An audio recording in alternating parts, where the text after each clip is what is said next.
Hello, teacher Adrián, how are you? I'm doing just fine. What about you? Excelente, fine, tú. Bienvenido, maestro Adrián, bienvenido. Muchísimas gracias, nuestra. Un favor, maestro Adrián. Vamos, hagamos lo mismo que los estudiantes. Ahí nada más pone su nombre, ¿no? Su nombre y un apellido y ya, que está ahí presente, ¿no? Para que también Vanguardia sepa, Sí, ¿no? Que está usted ya por acá. Very good. claro, claro. Thank you.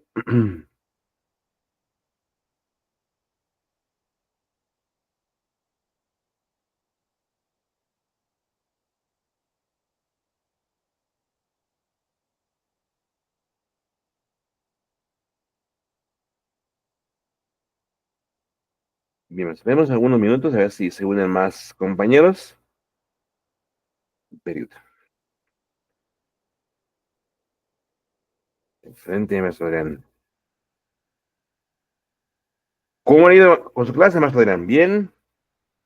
¿Bien, mal, más o menos? ¿Qué le puedo decir? El día de esta semana hubo más baja. Estoy un poquito Ya, preocupado por eso. Independientemente de las situaciones, pues, se dan de baja y pues ya sea, ya parece que el cierre del grupo es inminente. Entonces, estamos claro, como viendo claro. esa parte. ¿Cuántos grupos tiene? ¿Uno, dos o tres más? Tenía cuatro, o sea, un sabatino, pero bueno, se cerró el grupo, pero ahora solamente tengo tres en 3 semanas, o sea, de las 5 de la tarde hasta las 10 de la noche. Ah, ok, ok, ok. ¿Y en esos grupos ha tenido bajas? Afortunadamente, pero pues a lo mejor por cuestiones de hecho llegó una alumna que pues, estaba iniciando cuando estamos a medio curso, entonces lo bueno es que, o sea, ahí tenemos como algunas dificultades Claro, por claro, eso. claro. Sí. Y ¿ha hecho usted sus registros en el grupo, en el documento de Excel? Sí, de hecho, el día de hoy ya actualicé, pero igual en la tarde voy a estar agregando los faltantes, pero ya les voy a dar un poco más de seguimiento a ellos. Bueno, o sea, Perfecto. para no dejar pasar más tiempo. Sí, fíjese que también a mí me pasa eso, que son alumnos que por alguna razón pues encuentran mejores opciones de trabajo y se ocupan y ya no pueden continuar con el programa, u otros por cuestiones de que pues se quedan sin trabajo y pues eso significa que se quedan sin dinero para pagar Exacto. sus cursos, ¿no? Pero sí he visto por ahí el documento de Excel, cuando entro yo a registrar los míos, y sí hay varios maestros, ¿eh? O sea, no solamente usted, también míos, Sí, también el resto de los docentes, sí hay varias vacas, ¿no? Pero es algo que yo le comento al maestro Alejandro, que es cuestiones como que están a veces salen de nuestro control. O sea, si se consigue un mejor trabajo y el trabajo es más demandante, pues ahí aunque uno claro, quiera o uno quiera, no pues nada, ¿no? Cuestiones económicas que sabe que maestro, pues o sea que doctor, me quedé sin trabajo y pues en lo que consigo, pues no tengo para pagar. Obviamente hay prioridades en, la- en, en la vida, ¿no? O sea, la gente claro, podrá dejar de tomar su curso de inglés o cualquier otro curso, pero pues no puede dejar de comer o de comprarse ropa, ¿no? Eso es priorizar sus gastos, ¿no? Desafortunadamente, idiomas, pues es uno de los primeros que se afecta, ¿no? sí, ¿No? sí, particularmente. Exacto, exacto, exacto, exacto. Hello, teacher José, buen caballo. Hello, just arriving home, but thank you. Thank Very you so good, much. very good, José. Bien, maestro José, ¿cómo le ha ido en la semana, maestro José?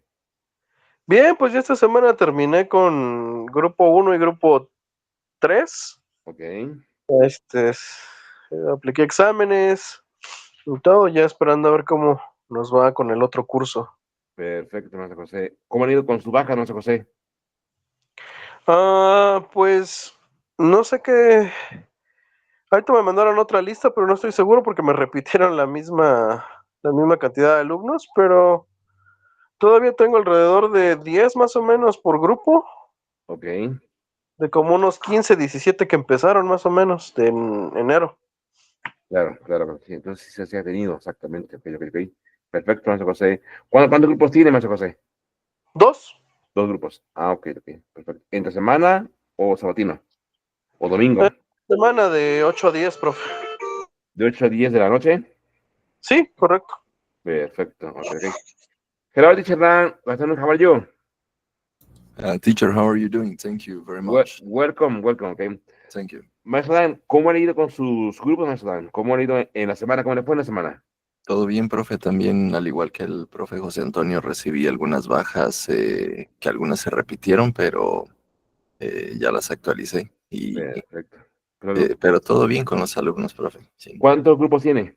3, 2 en la semana y uno el domingo. Ah, el domingo. Perfecto, perfecto. Ok, ok, ok. Perfecto, maestro. Ok, chicos, menos. Entonces, con respecto al tiempo, mira, vamos a empezar. Ujú. Today is going to be like this, okay? I'm going to share my screen with you because they prepared this for you, which is something that I'm sure you know, which is English language teaching methodology, okay? Today we're going to learn what is methodology in English pedagogy. And ahí está, dices, English language teaching methodology refers to the theories, approaches, techniques, and strategies used to teach English as a second or foreign language. It encompasses various methods that educators employ to help learners acquire proficiency in listening, speaking, reading, writing in English. Key components of ELT, there are two main differences, okay? Some of them are approaches and some others are methods. What is the difference? Approaches, theoretical frameworks guiding teaching practices, for example, communicative language teaching, task-based learning, content and language integrated learning, and lexical approach. Listen here, have you ever taught classes using this methodology, CLIL, content and language integrated learning? It is teaches subjects, science in English.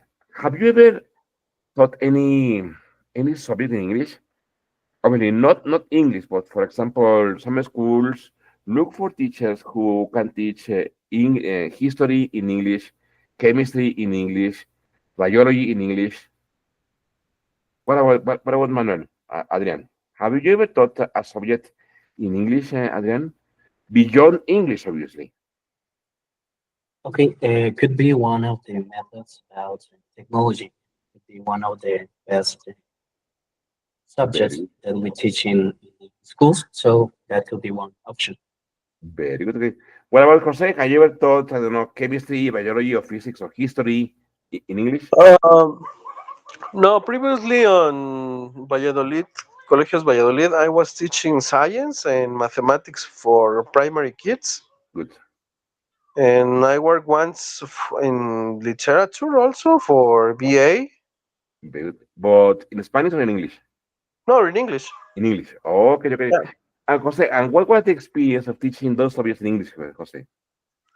Uh, with the BA students was pretty good because they were like English language teaching students, so there was any problem. But in the case of the primary kids, um, it was a little bit difficult because we have like we're supposed to talk in English like all the time, but at least in the mathematics things, it's very complicated like, to explain it first and then like teaching in another language. Yes. That was the main thing, Very and so that I was not very good at mathematics too. Me neither. Me neither, Jose. Very good, Jose.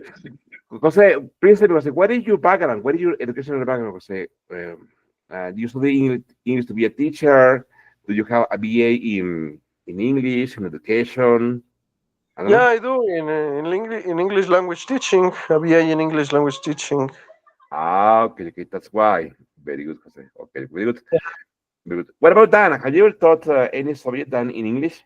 History in Uh, English, literature in English?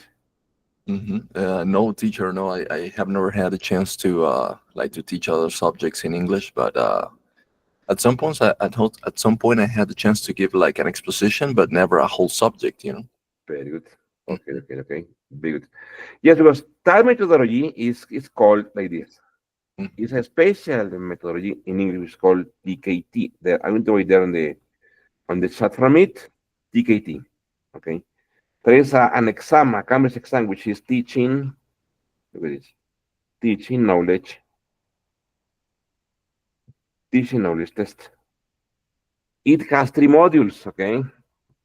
And obviously, each module, as it is from Cambridge, is rather expensive. Okay, so you need to be prepared and well trained to take and pass the examination. Okay, because methodologies is structure systems for teaching. Some of them are grammar translation method, direct method, audiolingual method, silent way, and the total physical response. Okay. We also use techniques and activity, for example, classroom practices, for example, pair work, group work, role plays, debates, games, storytelling, and multimedia tools. Assessment methods, we have two ways, okay? We have formative, very good, okay.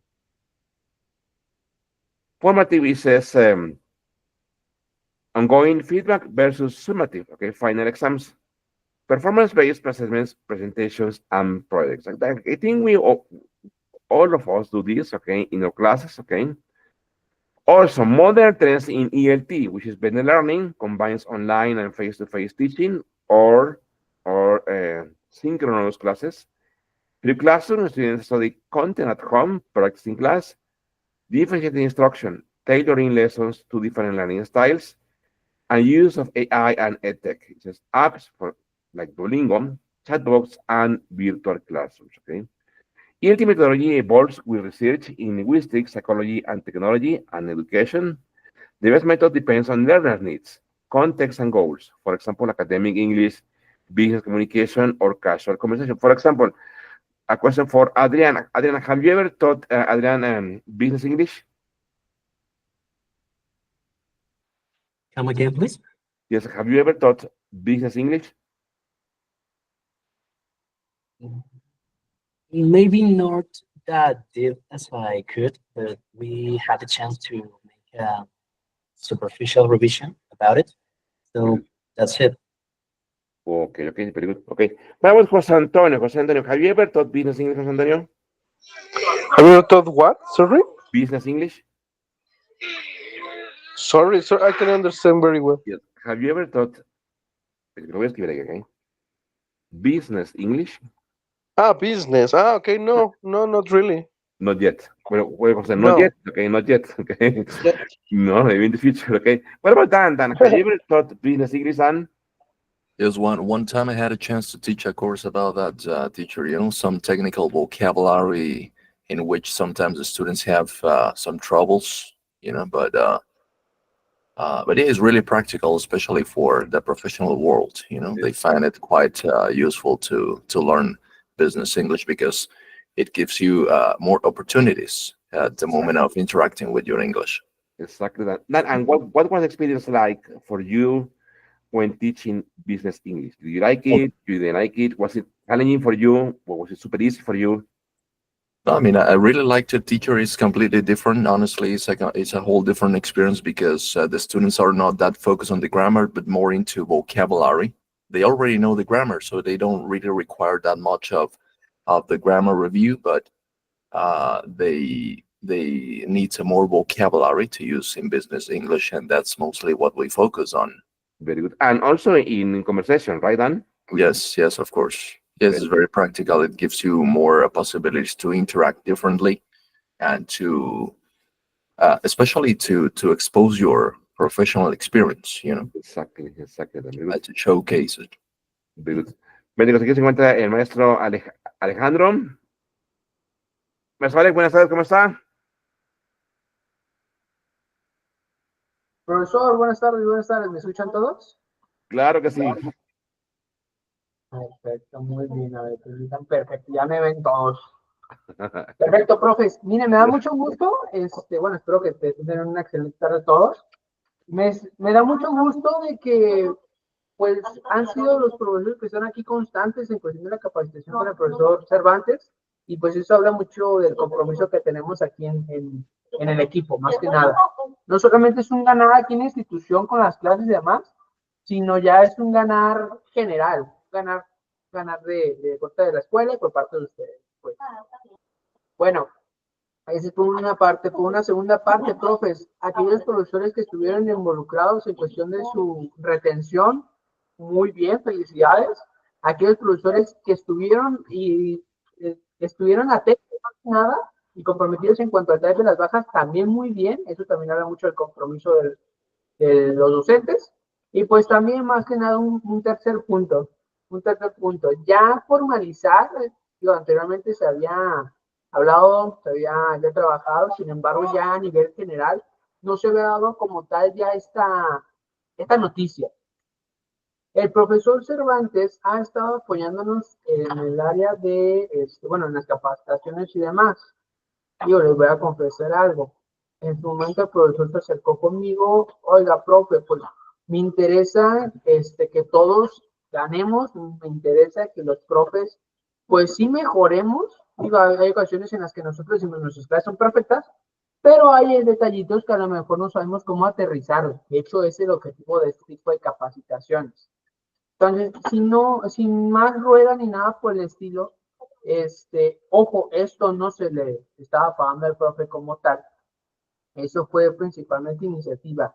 Y eso es lo que pues, lo lleva ya a presentar los compañeros docentes como el sinodal del área de idiomas, el encargado de los profes del área de idiomas. Este sinodal, este profesor Cervantes, nos va a ayudar en el seguimiento en cuanto a nuestra retención, técnicas que nos van a ayudar a la retención y demás. Cabe mencionar lo siguiente, no cualquier persona, pues ya me está ayudando y demás. No, esto es con resultados. Generalmente, siempre se pone en tela lo de los resultados, siempre es importante los resultados y pues el profesor se lo ha ganado con base a sus resultados y principalmente esa proactividad. Ojo, no estoy pidiendo que trabajen en las sectas y demás que no se les va a poder, no, pero creo que las oportunidades llegan cuando menos las esperamos, eso es una realidad, y pues el camino y los mejores éxitos y deseos para el profesor Cervantes en esta nueva etapa. Igual, más que nada, me gustaría presentarlo oficialmente y también por si en algún momento el profe se acerca con ustedes de, a ver, profesor Pille, pues fíjese que esto, o profesor Chavira, bien con esto, profesor José Antonio, fíjese, no les tome de extraño o particular, ya ese va a ser su rol para que nos ayude. Más que, yo les comento siempre, más que ofendernos, más que tomarlo personal, tómenlo como una oportunidad, como un crecimiento. Créanme, el área de idiomas ahorita sí está bajando muchísimo su población y más porque, pues sí es lo que más se oferta aquí en la institución, sin embargo, pues aquí lo que tenemos que hacer es retener. Ahorita no se está ofertando como tal, no se están abriendo grupos y justamente debido a la falta de población, el montón de bajos que hemos tenido. Entonces, vean esto como motivación, vean esto como ejemplo. Quien quite en su momento necesitemos no solamente uno, sino dos. Y eso no es mentira. En su momento, hace un año, yo tenía 2 sinodales en cada área. 2 para computación, 2 para idiomas. Y más que nada porque eran más profesores, porque por ende era más población. Entonces, a lo mejor ahorita se está dando la oportunidad como sinodal. Quien quite más adelante que es que la población retengamos correctamente y necesitemos ya apoyo en la parte administrativa. Obviamente esto ya es muy independiente de tus clases. Ya me estaría acercando contigo pues para ofrecerte formar parte completamente en la parte administrativa, ¿verdad? Profesor Cervantes, muchísimas felicidades. No sé si quiera comentar algo con compañeros. Sí, no, gracias, maestro, Alex, por la oportunidad y sobre todo, sí que trabajar en conjunto, ¿no? Trabajar en conjunto, como lo comenta el maestro Alex, nada debe tomarse personal, maestro, es decir, en algún momento, ¿no? Todos son susceptibles a mejoras, ¿no? Todos, o sea, se tenga poca experiencia, mucha experiencia, siempre es bueno, creo yo, la retroalimentación, y a lo mejor ocurre que ya no vemos las cosas, es decir, ha estado alguna estrategia, alguna forma de enseñanza de nuestra parte por mucho tiempo y la hemos aplicado y ya no la vemos, a lo mejor de momento ya no es funcional, ya no es eficiente y de repente hace falta que alguien ajeno diga, ¿sabes qué? Pues es esta parte aquí, hace falta trabajar un poquito más, ¿no? Pero a lo mejor ya en mi forma de enseñar, pues así lo he enseñado, así lo he trabajado y ya no lo veo, ¿no? Entonces, hasta que llega alguien más y me hace ver, ¿no? Es decir, siempre buscamos eso, la retroalimentación constructiva, ¿no? Nunca la retroalimentación ofensiva, la retroalimentación constructiva, y vamos, eso nos va a hacer mejores profesores cada día, ¿no? No, y como anteriormente lo habíamos hablado, si no cambiamos, nada como tal va a cambiar, nuestros resultados van a ser lo mismo, cambias o todo se repite. Entonces, muchísimas felicidades, profesor Cervantes, Gracias, tenemos gracias. experiencia extensiva, Gracias. contamos con 16 planteles a nivel nacional, entonces, pues, ¿quién quite? Aquí yo lo que busco, más que estarles exigiendo con las bajas y, ay, profe, no, la verdad es que no, yo les comento mucho, no me paga más ni menos si ustedes tienen grupo o si se trabajan en bajas. Sin embargo, mi objetivo aquí es que todos ganemos, que todos nos formemos y si hay una oportunidad en otro plantel, ya como encargado, como el profesor o algo parecido, pues, sin broncas, yo tengo a esos profesores listos ya para ser encargados de docentes. ¿Va? Los dejo nuevamente con su profesor Cervantes, los dejo con su capacitación. Nuevamente, felicidades a todos estos profesores que se han estado presentando y pues nos vemos próximamente con una buena noche. ¿Estás? Gracias, maestro Alex. Gracias. Cuídese mucho. Gracias. Luego, profe. Bye. Hasta luego, Thank you. profe. Thank you. Thank you. Okay, well, so let's continue. Okay, very good. So here I wrote this. Okay, it's like a chronological timeline of major English language teaching methods and approaches from oldest to most recent. Okay, the first one was the grammaticalization method in the 18th. Okay, early 19th. It originated from classical Latin Greek teaching, focus translation, memorizing grammar rules, and literary text. Okay, little emphasis on speaking and listening. Then it evolved to, or it was born, direct method, late 18th and early 19th, okay, almost in the same period. The reaction against grammar translation, focus only English is used, not translation, with emphasis on speaking and listening. Here we have the evolution, okay, to modern methodology, using real life situations, question and answer, and demonstrations. Then we have a bilingual method, which is from 1940s to 1960s, based on behavioral psychology, Skinner, and structural linguistics. Focus repetition, there is a habit formation. For example, repeat after me, which is sometimes I use this, okay? Used heavily in military training, World War II influence. Why? Because in this period of time, it was a urgency to have soldiers who spoke English and German. So they apply this kind of methodology to them. Okay. Then it's about to situational language teaching, 1950s, 1960s, also called the oral approach, which was born in the United Kingdom. Focus language taught through real life situations, for example, at the market, which is today's is still in use. Use of vocabulary and grammar in context depending on the topic.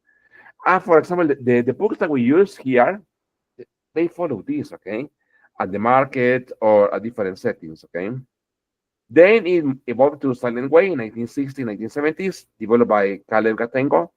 Focus teachers stay mostly silent. Students discover language through cues, color, rods, and charts, and emphasizes learning autonomy. Then we have the total physical response, 1960s, 1970s, developed by James Asher. Focus listening plus physical response, for example, stand up, touch your head, used for beginners and young learners. Then more modern methodologies are community language learning in the 1970s, developed by Charles Curran. Focus humanistic approach, students decide what to learn, teacher as counselor. Uses translation and group. Listen, so some schools, I remember working for a school.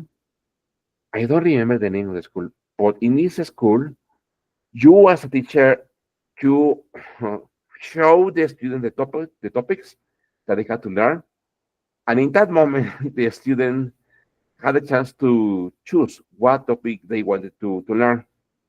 So there it was kind of difficult to work because obviously you didn't know what to expect. Obviously, the lesson plan was on site at the moment because in that moment you knew what they wanted to learn. And right now, this school I stay in Mexico. As I said, I don't remember the name, but it did not just apply for English. It also applied for all the subjects. The students were offered the topics and said, today, Miguel, I want to learn about the present perfect. Or in Spanish, okay, today I want to learn about, I don't know, what is a biography or what is an autobiography and topics like that, okay? Have you ever worked in a school like this, teachers? For example, teacher Pille, teacher Adrián.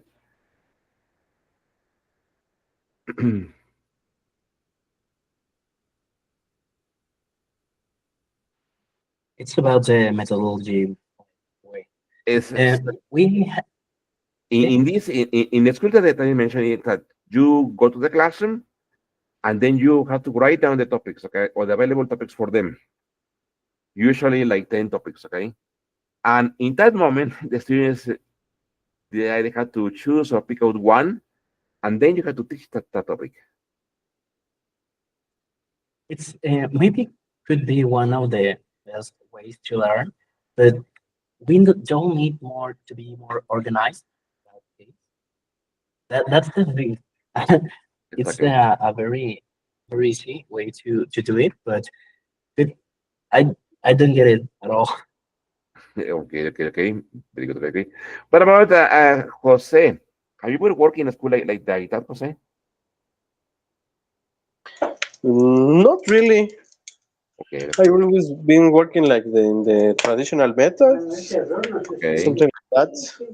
But no, For example, I remember one school those stuff is called Linguatec. Linguatec Academy. You had like a printed sheet and with all the topics. Okay, so the students picked out one topic and they told you, I want to learn about the present perfect, for example. Okay, and they had to sign that they were taught that topic.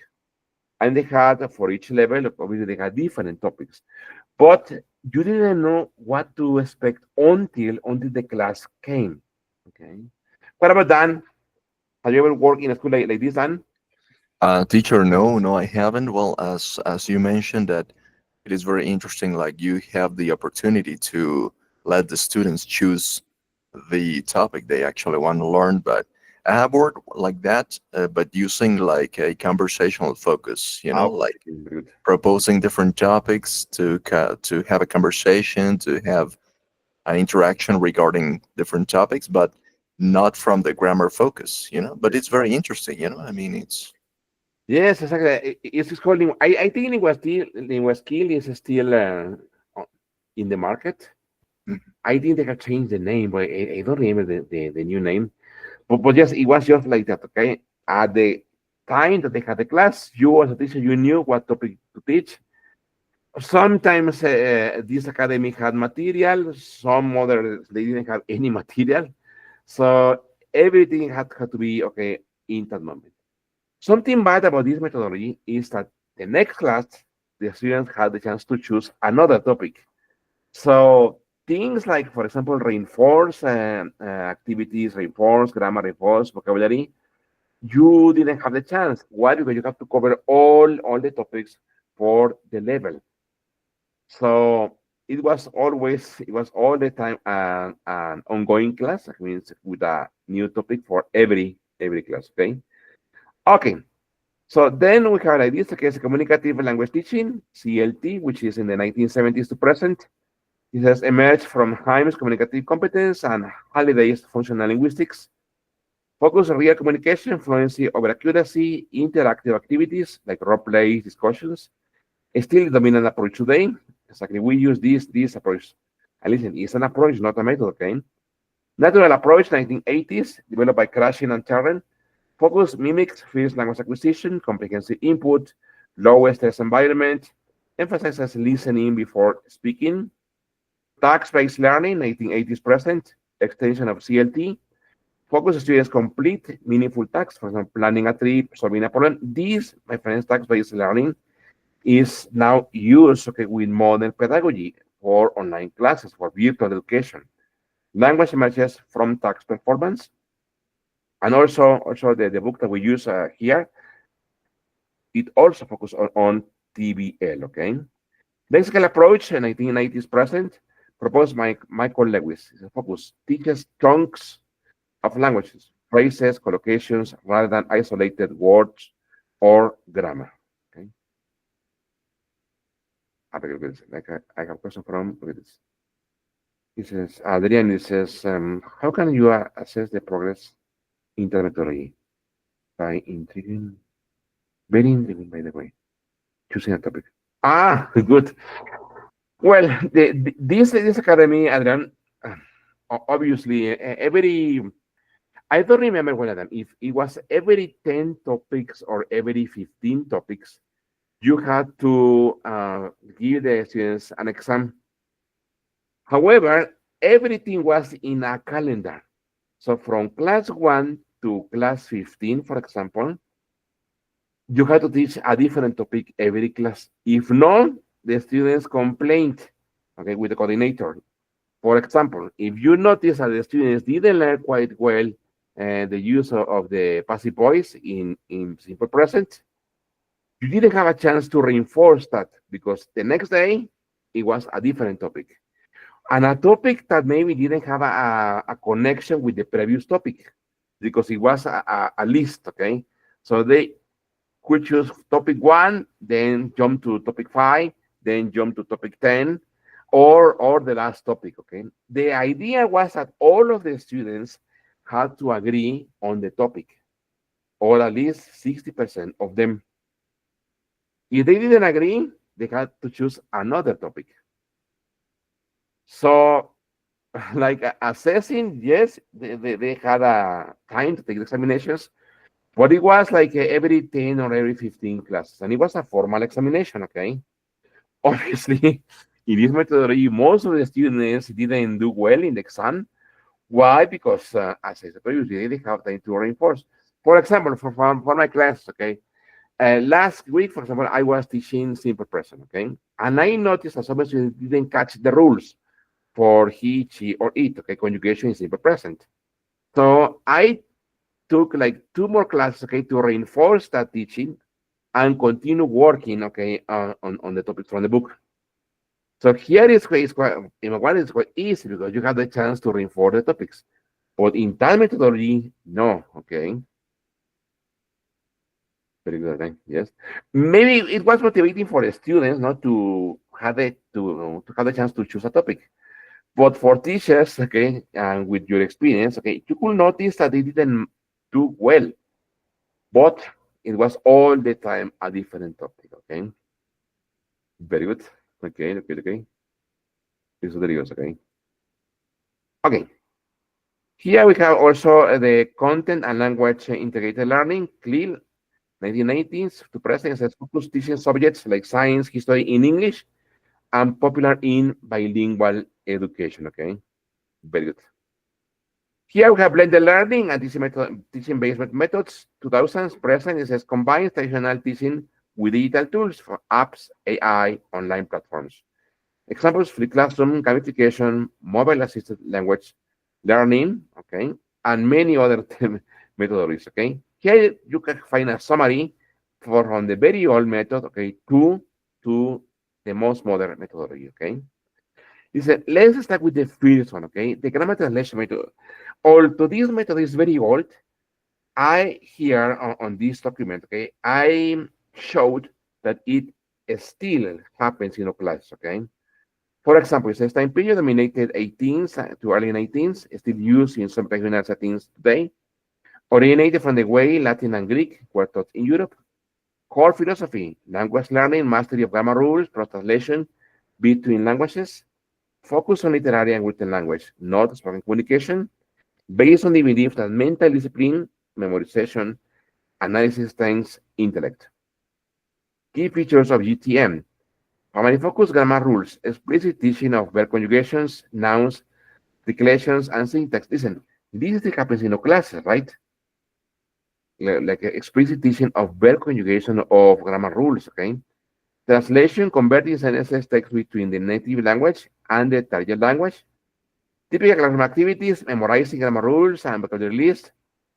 Well, this still happens, okay, in our classes, okay? Translating literary passages, for example, classical texts for philosophical excerpts. Writing compositions, use prescribed grammatical structures. Sentence level exercises, translate the cat sound on the mat from English to Latin, and now we do it from English to Spanish. It says parse the grammatical structure of a complex sentence. Okay, so it was like analyzing, okay, the structure or analyzing the chunks of a sentence, and in order to make them learn the grammar. Okay. Part of the teacher, it says authority figure who explains rules and correct errors. Little to unspoken interaction in the target language. Okay, this, I think, won't happen now. Role of the student, passive recipients of knowledge, expected to memorize, analyze, and reproduce language forms. I think this still happens, okay, in classes. Why was GTM so popular? Historical context, Latin, Greek, where that languages studied for academic, religious, or prestige reasons, no communication.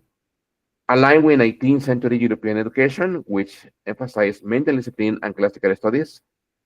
Practical advantages for teachers. Require no fluency in speaking the second language.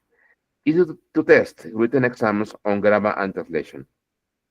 Some critics, okay, for GTM is that ignores communication skills, boring and demotivating, and outdated theory of learning. Legacy of GTM today, look at this, where it still exists. Some traditional schools, for example, in part of Asia, Europe, classical language courses like Latin in universities, modern adaptations, selective use of translation, like in contrastive analysis for advanced learning algorithms. Contrastive analysis, my friends, is when, and usually for advanced learners or with complex or hard grammar. For example, here in Vanguardia, I am teaching a course which is for C1, and they want to certify the English level for using the lingual skill test. Sometimes I use this contrastive analysis of the grammar. When sometimes grammar is hard for them, for example, one topic in which they usually have troubles with is this one. Look at this. I'm going to write here, which is causatives have or causative get, inactive and passive. Usually it's hard for them. Also, another topic which is hard for that level, which is phrasal verbs or collocations. Okay. In those examples, my friends, I use contrastive analysis of the grammar or of the vocabulary, especially for causative how causative get, which in Spanish we don't have a similar or an exact translation of that. We have like an interpretation, okay, to Spanish, but not like, for example, present continuous, like I am running, I estoy corriendo, but versus like I am going to have my shoes repaired tomorrow. That is like an interpretation of the language into Spanish, okay? That's why in those cases I use a contrastive analysis of the grammar, okay? So look at this, it says, just focus on grammar in test preparation, like for example, TOEFL, IELTS, essays, or lingual skill, okay, or APTIS, or Oxford. It says, what we have learned to avoid modern methods like CLT or TBL explicitly reject GTM's lack of communication focus. Example of GTM lesson, for example, in 18th style, it says text Gallia es omnis divisa in partes tres. Latin, all goal is divided into 3 parts. A student translate the sentence word for word. Teacher explains Gallia, subject, nominate case, divisa, perfect passive participle. The student write 10 sentences using the same grammatical structure. Listen, I think it still happens in our class, okay? For example, you teach the students, I don't know, the present continuous, okay? And then you ask the student, please write some examples, okay, using these verbs and using the present continuous, okay? Or the present simple, okay? Final verdict, it says strengths, systematic work for reading, writing goals. Weaknesses, failures for spoken fluency or real word use. Best for analyzing the languages, not living ones, okay? It is how does the GTM linger or connect in modern textbooks? Even to the GTM, is considered outdated.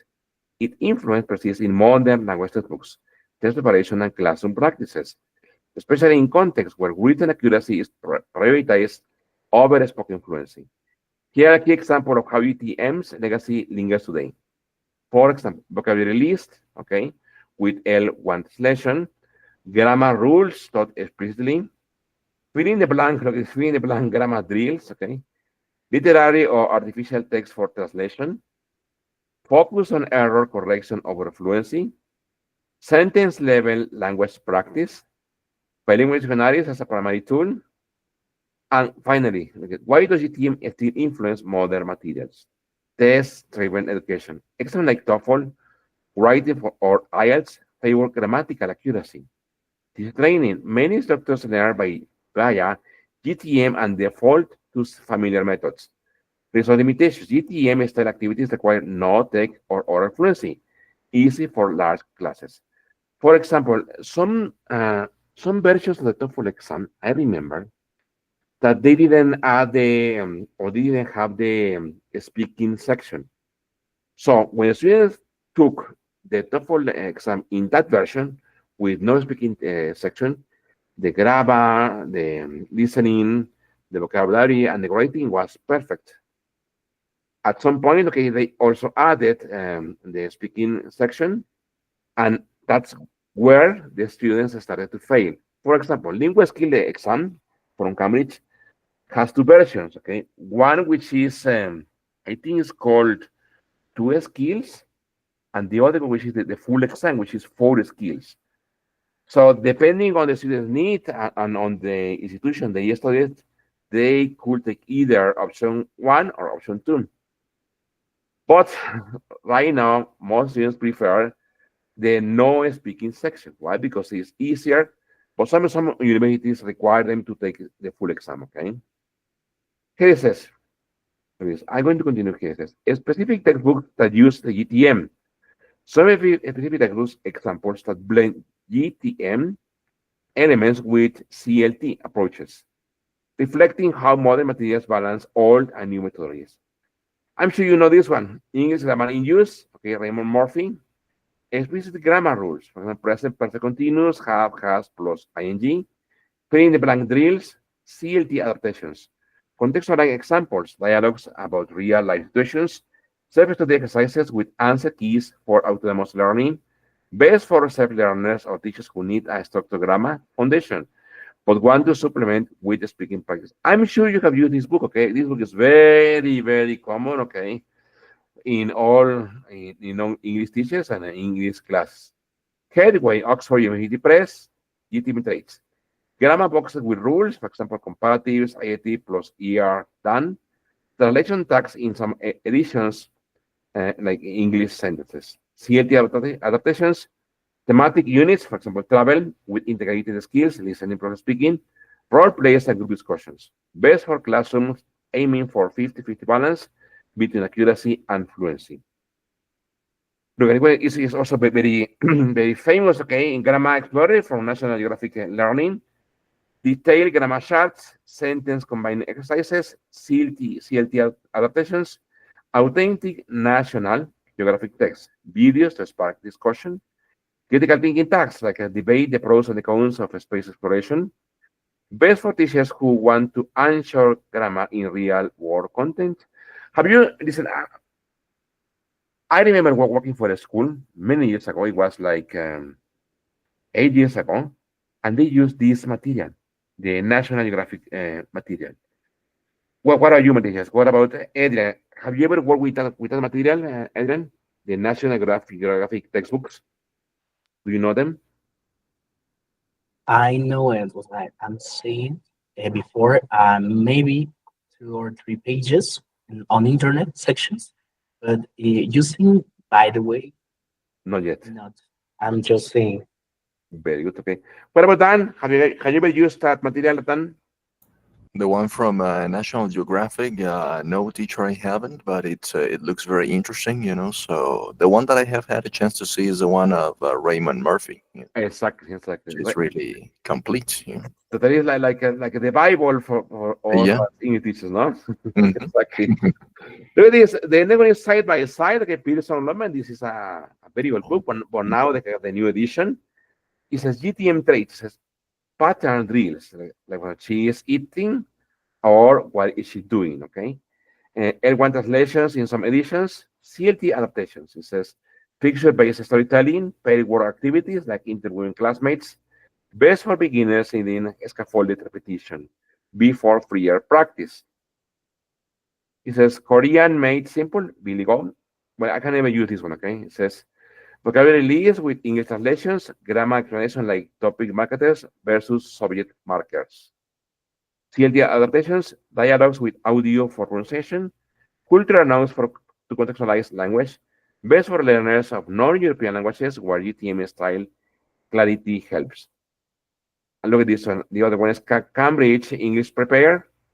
I have used this one in some classes. Okay, it says grammar and reference sections, error correction exercises, CLT adaptations, task-based projects like plan a school event, data components with interactive games, best for exam preparation, for example, PET or FCE, with communicative tasks.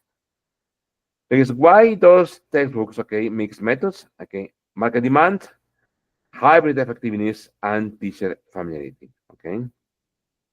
Okay, look at this. Here I will, okay. Another book that you know, Step Up, okay. GTM3 es basically grammar boxes, okay, clear grammar, like a simple pass, okay, but like ED, okay. Example exercise, fill in the blanks with the correct past tense form.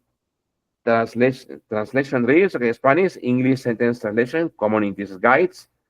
CLT adaptations, thematic units, topics like routines or habits to contextualize grammar. Interactive activities or plays, interview your partner about the weekend. Group projects, design a poster about recycling. Multimedia integration, audio tracks for listening practice, and links to online games or videos or presentations, okay? Best for Mexican schools where GTM is still entrenched, but CLT is encouraged. Teachers who need to satisfy curriculum demands while making lessons engaging. Why Step Up and books like it still use GTM? Cultural context. Mexican education values grammar precision for high stakes exams. This conform many Mexican EFL teachers were taught via GTM and default to familiar methods. Scaffolding. L1 support reduces beginner anxiety. For example, here I would like to know your professional opinion, okay, of the books, okay, that we use here at Vanguardia, which is Step Up. For example, Adrian, what is your professional opinion of the Step Up series, Adrian? What have you identified some like, cons and pros of the books? The pros, we could talk about it. They are so easy to teach, and there are so many things that students can take it easy. We can go, as it says, the title, step by step. So it's easy to take it. Maybe the negative points could be that there are no more exercises as we could use. Maybe we need to search for more exercises. That's the only thing, but it makes it more dynamic. Very good. Okay. What about Dan? What's your opinion, Dan, your professional opinion, Dan, of the Step Up books from Yes, Vanguardia? teacher. Well, these books I found them that are really prone to action. Like they give the students the immediate opportunity to interact in English with their vocabulary that they're learning.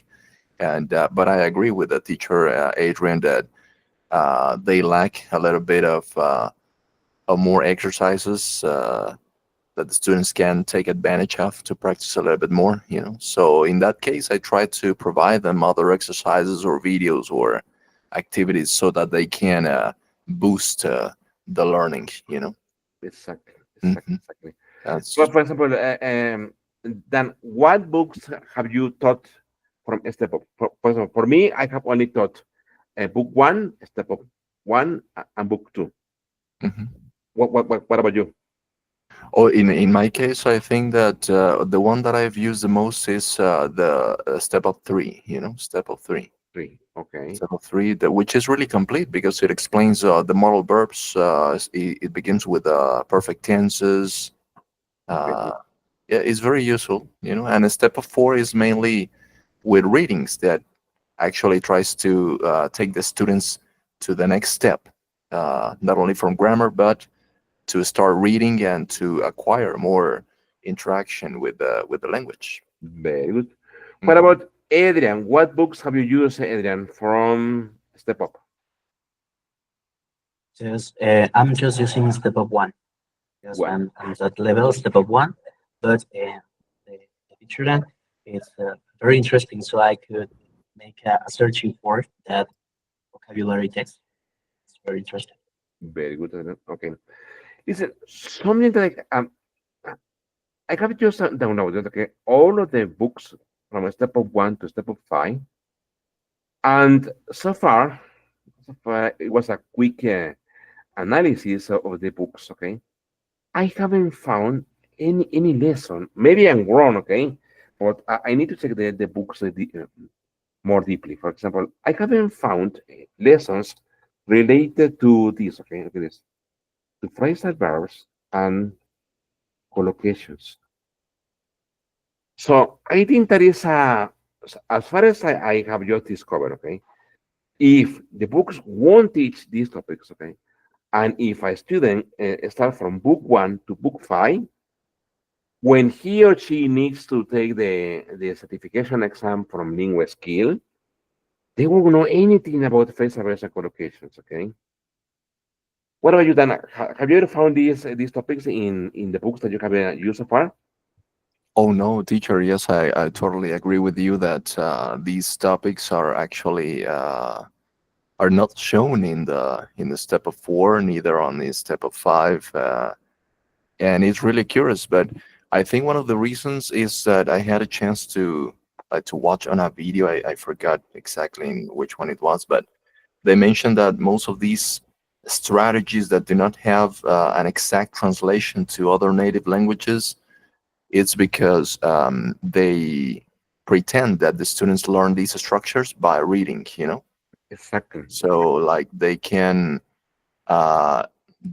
enhance these, or they can propose these as a habit for students to encourage them to read more, and that's how they eventually will learn this structure. Exactly. It's a good strategy, but I think that it's also necessary to give like an explanation, because these are very important topics. Exactly. I agree with you because according to my experience, then those topics are usually the headache for many or for most of the English teachers, no, or English students, even for ourselves, okay? Sure. Because, for example, when they need to take an official certification exam and they don't know anything about those topics, in those exams, Cambridge, Oxford, Aptips, or TOEFL, or TOEIC, or any, they are this content is present in those exams, okay? So if they don't know anything about them, so imagine a student who has to face these exams with no knowledge of reserves and collocation. And even worse, okay, if they are for business, okay? Maybe for general English, maybe they are beatable, but for business English is totally different, okay? Mhm. So maybe this is a good proposal, okay, for the academy, okay, to write like a content, okay, a special list, okay. I think that maybe the best book can be book 3, start to teach, okay, basic phrasal verbs and basic idioms related to the topic of the lessons, okay. Because so far, they are not taught in Vanguardia, okay. Yeah. Very good, friends. Okay, so listen, before we go, let's watch a video, okay, but I don't think we have the time for that, okay. Okay. Yes, no, it's a long video, okay. Okay, listen, speaking about your classes, for example, Adrian, what do you think, Adrian, do you need in your classes, Adrian? What is a special need, Adrian, that you as a teacher? For example, Adrian, how long have you been teaching English, Adrian? I've been teaching for approximately 5 years, but on a basic level. So I try to make it an extra, a plus. So if you know it, try to speak it, try to do it, try to make it work. So we are not talking in this situation. There's no book situation. There's a Exactly. social situation. So that's what teacher Dan was saying, maybe, and you were saying. Um, the specific situation. So phrasal verbs must be one of the best and the strongest part of the English formation. So I try to make it so, as he said, no, videos, maybe listenings, Very good. audios. Very good, Adrian. Adrian, and how do you feel, Adrian, teaching phrasal verbs and collocations, Adrian? Do you feel comfortable? Do you feel like, Miguel, I need to prepare more? Or I have never taught those topics in my classes? I don't know. That's one of the best parts of being a teacher or teaching. So we need to be constantly prepared. So I said, as you said a minute ago, as a teacher, you need to be preparing constantly. So I could say I need to be keep my preparing constantly. Very good. Okay. Okay. What have you done? Have you taught phrase arrays and idioms and collocations, Danny, in your classes? And how do you feel then teaching those topics? Oh, yes, teacher. Yes, of course I have. Well, I consider that these topics are very interesting to teach from our point of view as teachers. But at the same time, it's these topics are quite difficult sometimes for students. It's not a topic or a subject that they could actually master in a single class, Exactly. but it requires more attention from us. That's what I have experienced personally, that sometimes I find myself explaining the same topic in different sessions so that they can reinforce it. And yeah, it's necessary to provide them with as many examples and dialogues and context as possible so that they can use this actively, not only to rely on the theory, but to use it actively and to feel comfortable with these structures. Exactly that. And obviously to make them conscious, no, that if they want to Yeah. certify their English, they will find these topics in the certification exams. Okay, it's not like it's something that need the users won't use. On the contrary, they use them every day. Okay, Yes, totally, teacher. very good. Okay, so let's stop here for today. Thank you, Dan. Thank you, Adrian. I will share the recording later on. Have a great weekend. Please enjoy it. Okay. See you next Friday. Thank you, my friend. You Take too, care. teacher. Thank you Thank very you. much. Thank you for your time. Thank you. Bye. Thank Bye. you. Thank you. Thank you very much. Thank you.